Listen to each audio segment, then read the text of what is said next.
Ô Sérgio, eu estive em Curitiba, eu tenho um primo lá que mora lá, é advogado em Marchand, e eu estive visitando com ele, é um tipo de uma praça da República que tem lá. E é no lado da ordem, a telinha, né? Muito legal. Eu visitei algumas galerias lá para tentar também colocar meus trabalhos lá. E percebi que lá o negócio funciona e muito legal. E eu queria ter colocado essa ideia para funcionar aqui, no centro de Bragança, na praça. Mas eu não sei, eu não consegui muito eco com isso. Eu queria saber o que você acha disso. Você acha que funcionaria no nosso centro, todos os artistas se reunindo final de semana, colocando o seu material, não transformaria a Bragança num polo cultural? E as pessoas da nossa redondeza viriam para cá? Você acha que isso não funcionaria? O que você pensa disso? Eu acho que sim, né? Bragança tem um potencial muito grande, até porque ela tem que deixar de ser uma cidade de passagem. O turista vai para a cidade das águas. Aqui a gente tem um eixo de passagem que pode ser muito bem aproveitado se a gente tiver locais que chamem a atenção e eventos, né?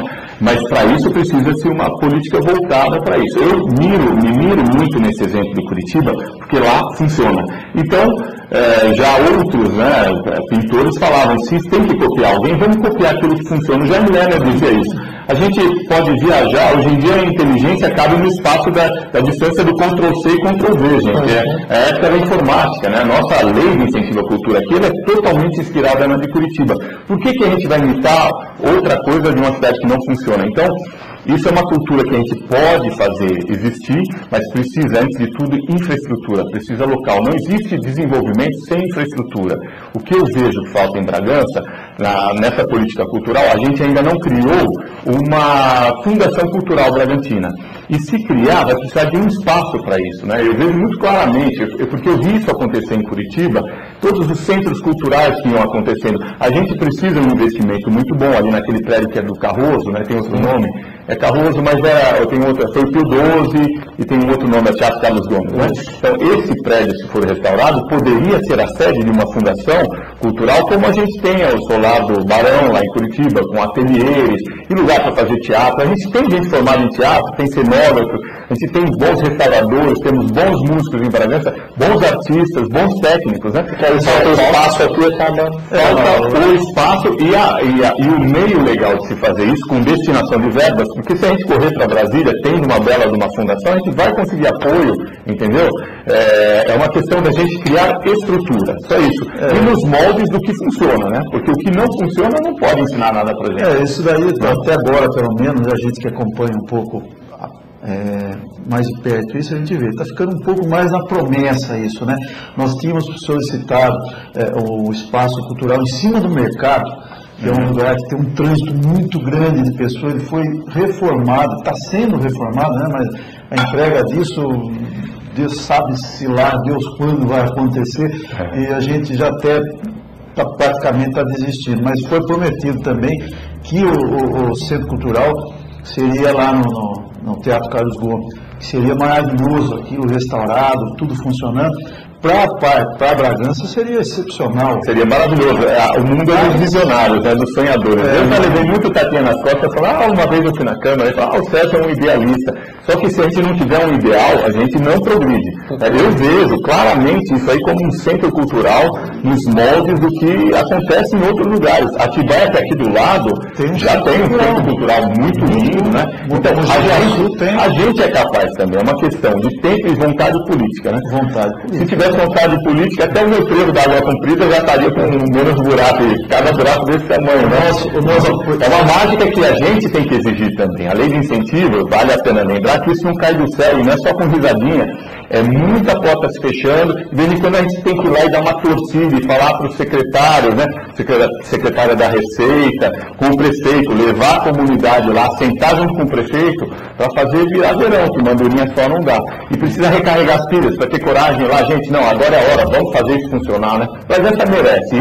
Bragança tem um centro cultural, antes, né, com o teatro ali, Teatro do Carlos Gomes, porque teve aquele período da bonança do café, né? Então, estudando o livro do Gonzo, a gente vê essas coisas, como a Bragança foi, né? Que era essa região. Você falou de vontade política, infelizmente a vontade política é de troca, são os votos, né? E talvez a arte eles não consigam ver esse reflexo pela mundial. Muitos dividendos políticos, né? Quando você se associa, aliás, vamos falar um pouco da etimologia de política, porque eu aprendi com um amigo meu que hoje é famoso palestrante, a política vem de polis, né? Polis quer dizer a comunidade, né? Quando você pensa no bem de toda a comunidade, você está fazendo política, realmente, né? Política cultural seria política, quer dizer, o bem de todos culturalmente. E o contrário de política é id, é aquele conceito do seu ego, superego, segundo Freud e tal. Então, de id deriva aquela única palavra que a gente entende de português no filme Paixão, do Mel Gibson, que é idiota. A pessoa que só pensa em si mesmo é um idiota.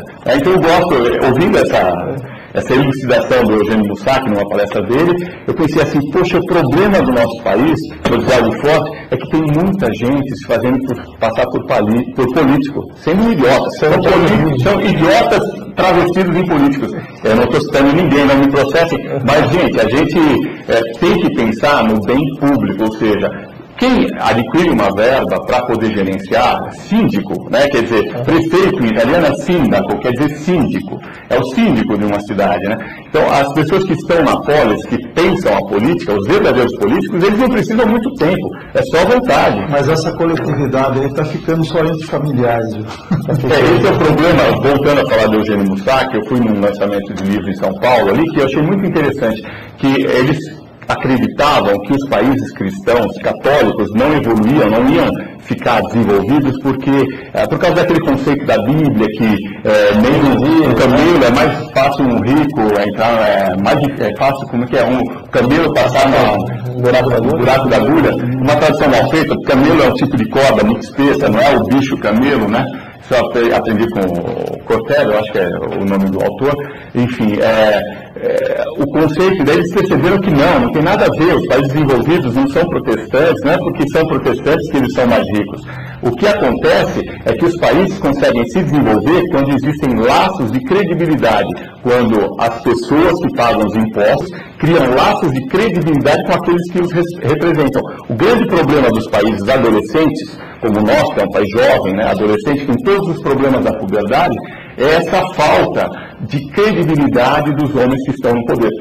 Só vale lembrar só que aconteceu aquela balbúrdia do Senado, que desacredita completamente a representação da gente.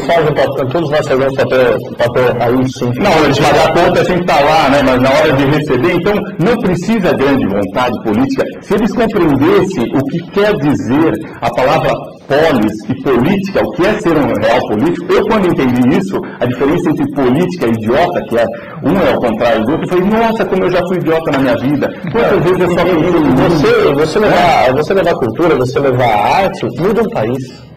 Se você partilhar com os outros, né, a gente tem que ter esse compromisso de fazer o bem de todos, que não adianta eu estar bem e toda a comunidade estar mal, porque eles vão lá me apedrejar no meu castelo, entendeu? Se todos estiverem bem, nós vamos ter uma sociedade mais egalitária, né? Eu não acredito em marxismo, hein, gente? Eu sou cristão, acho que o grande revolucionário da política e de tudo, da psicologia, da bondade, a mudança tem que vir de dentro para fora, a conversão, inclusive dentro da política, né? Amar a polis e trabalhar para a polis. Eu quero lembrar só mais uma coisa. Eu estive em Blois, numa cidade na França, portanto um país desenvolvido, e falei com a sogra do prefeito de Blois. Eu estava saindo da igreja, ela me convidou para ver o acervo e tal. E você sabe que lá em Blois, nessa cidade medieval, né, na região onde viveu Leonardo da Vinci no final da vida, né, os vereadores lá são conselheiros municipais. E eles não recebem salário para fazer o trabalho que eles fazem. Então, isso é muito interessante, que num país desenvolvido, uma cidade de médio porte, são pessoas que estão bem posicionadas na sociedade, que gostam tanto da cidade, que vão lá dedicar uma noite de trabalho de graça para a sua própria cidade. Aqui a gente tem um sorvedouro de recursos que você não sabe para onde vai, entendeu?